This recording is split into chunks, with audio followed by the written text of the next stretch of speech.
Good morning, gentlemen. Sudhir Suri from Gurgaon. My focus is for fresh job aspirants looking for career in corporate world. As and when you pass out from the academic institutions, you are advised to write a resume. Should you write a resume straight away, or should you take some certain steps? I will talk on those certain steps which you should take before writing a resume. First of all, let us see what is a resume. Resume is sometimes called a curriculum vitae or CV. It's the summary of your skills, education and work experience. A good resume demonstrates how your skills and abilities match up to the requirement of the job. So, my first suggested action is understanding your own self. Understanding your own self means you must know exactly what are your strengths, what are your weaknesses, what are the opportunities, what are the threats in a particular job which you are going to apply. If you are going to employ in a multinational in sales job, your presentation skills will be more important than possibly your other skills. If you are going to for a job as a back-end in accounts, your number crunching facilities will be of more important. Understand yourself, try and find out your own weak points, try and find out your strengths, try and find out the companies, the industries which you should be talking to for your resume. Next comes understanding the employer's requirement. What is the employer looking at?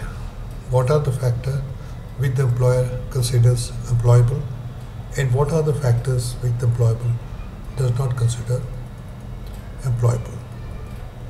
Employable besides your education and your relevance of technical skills, if any, experience, if any. An employer is looking for a reliable person, a person who can be relied upon. The employer knows that who will come back for work tomorrow morning or not take off just like that.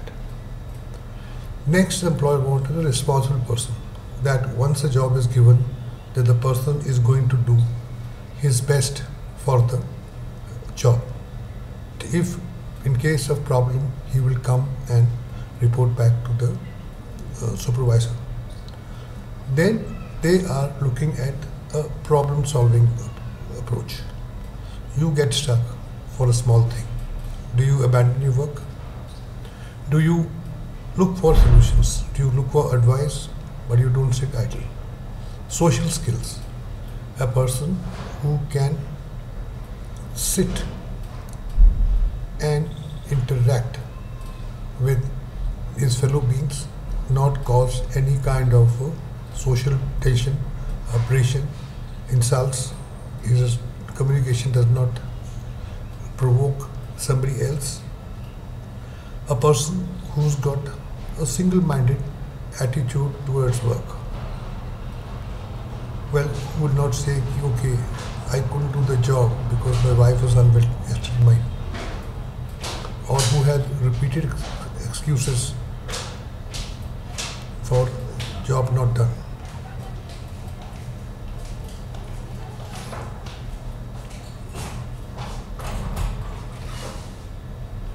Next, he can be a part of an empowered group. Empowered group means ability to transform other people. Empowered group is one which is not laid back but which is proactive. Then the person has competitive spirits. Spirit means, okay, this person has done work in 45 minutes, I will try and do it in 35 minutes. Whether he does in 35 minutes or does in 45 is a different thing. But the approach to do this work is there. Next is ability to influence others.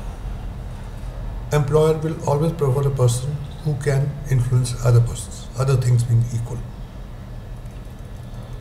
These are the basically traits which he is looking at for initial selection. But for future promotions, he will also try and look for a person who has some knowledge on planning and organizing, who can think and plan, who can adhere to time management, who understands time management, who can do some amount of negotiations and persuasions, who can do critical thinking. 5 points, 5 problems are there. But what is the central problem and how do we solve that to solve the problem? What are the numerical skills? So whether it is mental or it is written. These are some of the other qualities which an employer may seek for keeping a long-term employee or deciding whether what growth path I can give it to a person. So you must be very sure that where you are applying, what you are applying, because your resume will reflect most of the things. You'll have to change yourself before that and come up to the required standards. Okay, are you aware what are the unemployable factors? As per the employers, first, faulty resume. Second, poor communication. Third, lack of focused thinking. Fourth, shallow level of knowledge. Fifth, unwillingness to listen to instruction. Okay, now I have given you some background, mental thought, apart from your skills and what you should write. Now just think, what do I want the employer to know about me? About my professional skills, my unique skills? What kind of person they are seeing for their company? Do you fit into it? Do you fit into the culture? Do you fit into the job profile? These are the things you'll have to write in your resume to make an employer call you for interview. And last not the least, you should have ability to support your resume. You should be able to support your resume. I have purposely not gone on to the conventional form of a resume, but okay, I feel there are certain essential details in a resume. Information on type and level of job. Emphasis on results, important examinations. Prioritizing information. Experience is from last to the first. Education is from first to the last. You have to make an employer understand what is the end product in you.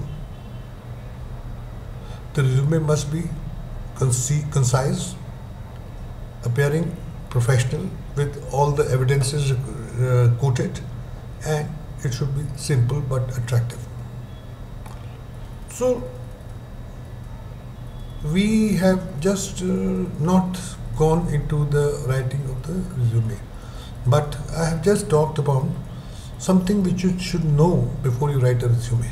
Resume does not mean just take a paper and pencil and start writing a resume.